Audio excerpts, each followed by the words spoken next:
dowla o ñe ko senera ye fo yenfa alhamdulillah wa salatu wa salam ala rasulillah ambe ala tanu ambe sola ka tiden ka no de muhammad ya naka sahabaw ani muhammad tuguru ko fo kata bla jodona la ñini miñe ambe la jelen fara ñogon ka ni yoroina no de ka demsenu fara ñogon ka andogonu kana nuye ya no de kalandewñe wala la ñini mimbe anna la ñini mimbe anna ola wala sa an bange ba munu nu fatura ko ka dembayato an fana bise ka ke jigiya ye u ye cogoya mina u salen kɔfɛ a dola ni alatime den tora so degun caman be ba sɔrɔ n'a ɲɛ b'a la ni dumuni kɛ wagati sera ka sɔrɔ se ma sɔrɔ ba ye nasɔngɔ ma sɔrɔ n'a be dumuni tobi a ye ba bi miiri den ka a fa ka fatoli la den fana be miiri n fa tɛ o de y'a to kɔngɔ banna walima ni den banana wagati min ba bi miiri cɛ tɛ n bolo bi min bena ordonnance san den ye den yɛrɛ bi miiri a be jigi misɛya jɔn de bena ne ta ka taa n furakɛ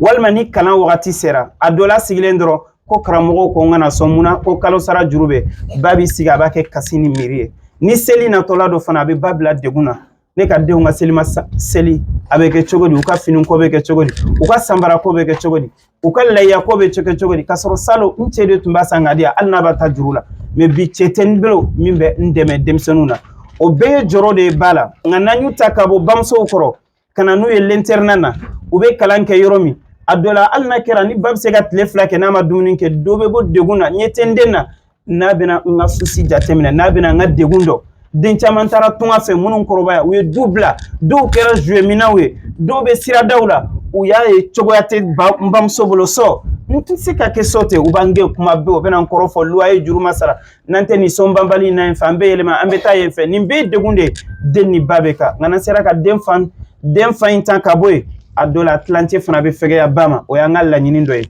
an ka laɲini dɔ ye jumɛn de ye fana tiɲɛ don u faw fatɔra mansa t'u bolo ni u faw fatɔra jɔn de bɛna i jɔ fa jɔyɔrɔw la wala an fana an k'an ban jɔ fa jɔyɔrɔw la an bɛ se ka jɔyɔrɔnin min ta u ye k'u ka kalan ta k'u ka dumuni ta k'u ka siyɔrɔ ta k'u furakɛli ta an se damajira wala o ye an ka laɲini ye tuguni min n'an bɛ denmisɛnninw n'an b'u fara ɲɔgɔn kan yatimeya lebu tɛ maloya tɛ saya de nana ni a ye wa saya in bɛɛ bɛ sa kelen kelen maa si t'an cɛla yan maa min b'a sa wagati dɔn maa min b'a sa kuma dɔn maa min b'a sa yɔrɔ dɔn i b'i sa lahala min na k'i b'a dɔn i t'a dɔn sini i fana ka denbaya bɛ kɛ cogoya min na n y'a kuma fɔ a kan to faransi don nana 1000 € de di yan 130 k'o kana di yan ko n ka latimedenw dɛmɛ n'a ye ko ale yɛrɛ t'a dɔn sini ale fana denw bɛ kɛ cogoya min na wari nana di ne ma 18 heures fitiri kuma fajiri la o cɛkɔrɔba kelen fatura a denw kɛra a latimɛw ye fajiri la ci nana gaku dɔ yɛrɛ minɛn dɔw labɛn faransi ka wari di k'u kana di yan wari ma se ma fatura ale fana denw fara a latimiya bɛ tiɲɛ de an bɛɛ de bɛ taa kelen kelen ka da kan ni saya de y'a latigɛ an fana bɛ taa k'an ka denbaya to i den ka garanti sini o de bɛ ninnu bolo dɛ e ka minnu fatura k'u denw tɛ i bolo e ka jɔ u la sini ni fana fatura Allahu Taala bɛ maaw bila minnu fana bɛ jɔ i ka denbaya kɔfɛ ashabul kahf suratul kahf kɔnɔna na Musa ni Khidiri ye kogo min jɔ a la timedenw ye Allahu Taala ye min fɔ ko wa kana abuhuma saliha ni ye tafsir lajɛ fu mɔkɛ 7 o de kun jɔlen don Ala y'a sara fo denmisɛnnin fitinin u ka kogo tɛ bin fo nabiɲumanw de kana jɔ wala o lahala n'i b'a fɛ sini ɲɛsigi n'i b'a ɲini denw ye a ɲini ninnu na e k'u jɔ i ka ninnu lajɛ i fana salen kɔfɛ k'i ka denbaya lajɛ Allahu Taala bɛna min kɛ ani ka latimedenw dɛmɛ i yɛrɛ ka dɛmɛ dɔn inna Allaha fi awni al-abdi ma dama al-abdu fi awni akhi n'i bɛ i balima dɔ dɛmɛ Allahu Taala b'i dɛmɛ balima jumɛn de bɛ yen k'a ka dɛmɛ a ka bon ka maa min n'a fantanyana alatime ninnu Mali de la an y'a fara ɲɔgɔn kan ka da kan an tɛ se ka caman ta n'u bɛ kuranɛ durusiyɔrɔw la a dɔ la an kun bɛ kelen kelen sara san kɔnɔ 72,000 bon n'i ko i b'a caman ta a bɛ taa miliyɔn caman de la a dɔ la o bɛ gɛlɛya an ma an y'a salon de an ye Senegal alatime 48 de bɛ o de filɛ musomanninw ni cɛmanninw u bɛ Senegal Muritani fana b'an bolo ten bon alhamdulillah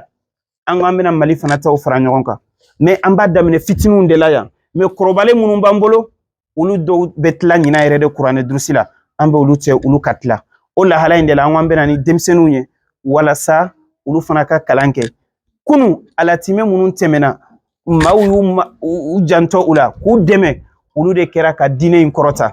alakira alayhi salam min bɛ sahaba do sahaba ninnu bɛɛ hadisa do ka tɛmɛ bɛɛ kan Abu Huraira yatime do tun do ni nana Bukhari ale de kitabu ye ni jumhuru bɛnna ka kuranɛ kɔfɛ ale tun ye yatime Imam Ahmad tun ye yatime Imam Shafi'i tun ye yatime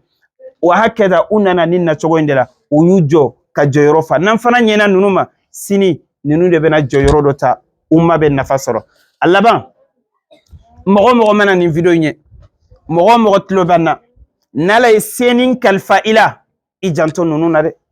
hali n'a kɛra weekend kɔnɔ siɲɛ kelen n'i bɛ se ka dumuni de tobi n'a d'u ma u ka duwawu k'i ye kɛlɛ min bɛ se ka kunkolo jigi na hali n'a kɛra weekend dɔ fɛ musomaninw mun bɛ i k'u dɛmɛ o la i b'a sara sɔrɔ i ɲɛ kiyama jɔ don min bɛ se ka n'u dɛmɛ a karamɔgɔ an nana a ye courant facture nin kalo in ta dɔw bɛ Senegal k'u bɛ jɔ ni san bɛɛ la timɛdenw ka courant facture mana bɛn fɛn fɛn a san bɛɛ u b'a bɛɛ ta dɔw ko u bɛ buru min don buru sɔngɔ o bɛɛ nɔtɔlen bɛ n bolo olu b'u jɔ n'a ye fo ala ka taa saya s'u ma don min u bɛ buru fɛn fɛn don n y'a bɛɛ calculer ka d'u ma automatiquement o b'a kɛ compte la o b'a virer ka taa direct wala an mago b'o fana ɲɔgɔnna de la Mali ta la jɔn de b'u ka buru sɔngɔ ta jɔn de b'u ka courant sɔngɔ ta jɔn de bɛ fan dɔ ta a ye wala an bɛɛ bɛ se ka jɛ sara la alakira sallallahu alayhi wa sallam a ko alatimɛw kɔlɔsiba maa min b'u dɛmɛ i n'a bɛɛ ye sigiɲɔgɔn de ye ta kiyama jɔ don alijinɛ kɔnɔ ni maa min b'a fɛ o kana taa k'i da i boli i ka ninnu dɛmɛ i k'u ɲɛji cɛ fo Alahu taala fana k'u ɲɛji cɛ wala an ka laɲini ye nin de ye ka u fara ɲɔgɔn kan an bɛɛ lajɛlen ka duwawu kɛ ɲɔgɔn ye ala ka timɛ an bolo an y'a essayer jamana minnu na alhamdulillah u bɛɛ taw fɛngɛra an bɛ Alahu taala deli Mali fana ta ala k'o kɛ kɔrɔta ye an n'u ma u ka yɔrɔw filɛ n'an tilala an bɛ taa château min dayɛlɛ o fana yɔrɔ bɛna jɔ ka di olu de ma u bɛ yɛlɛma fɛn bɛɛ bi idinillahi taala o la n'an bɛna jigin kalandenw bɛ to yan karamɔgɔw bɛna u ka chambre tila u b'an sɔrɔ duguma n'u ye min den ka chambre yira yɔrɔ min i b'a ka saki ta a bɛ taa a bɛ bisimila a bɛ taa a bɛ to yan n'ala sɔnna insha Allahu taala nin de tun bɛ bolo an ka karamɔgɔkɛ bɛ yan n'o de an ɲɛmɔgɔba yɛrɛ Cheikh Ilas Dukure ayiwa ale kun taara dɔ de bila dɔgɔtɔrɔso la inshallah kana fi ziyada ayiwa ale quoi Cheikh Mahmoud karamɔgɔ wala nin de tun bɛ ne bolo laɲini ka ɲɛsin u ma mais u bɛna awliyaw bɛɛ ka numéro ta kuma minnu ani surutu minnu bɛ yen condition minnu bɛ yen a bɛ fɔ waliyu bɛɛ u bɛna bila groupe sanfɛ a b'u lamɛn wala an bɛ ɲɔgɔn dɛmɛ ka loi minnu n'u b'u fɔ an k'u respecter an k'u bonya wala o de ye laɲini inshallah wa sallallahu ala nabiyina Muhammad wa alihi wa sallam ni an mɔkɛ Surakata Gaku inshallah an bɛ kɛ ka docteur Kuyate imam jagorola a bɛna fɔ ne sera n dayɔrɔ ma